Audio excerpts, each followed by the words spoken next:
Hi, I'm Craig with ApplianceVideo.com. Today, we'll be taking a look at the water inlet valve on this Maytag top mount refrigerator.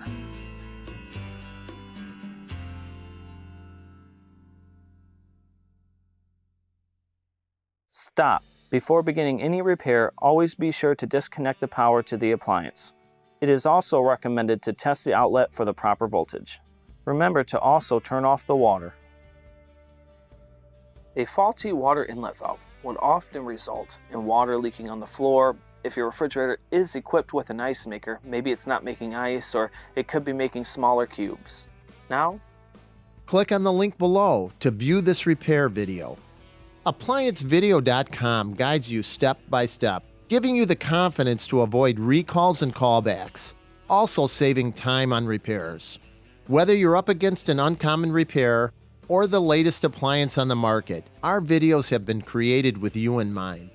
Our growing library of videos have been produced using our factory-certified technicians who have extensive infield experience over the past 30 years.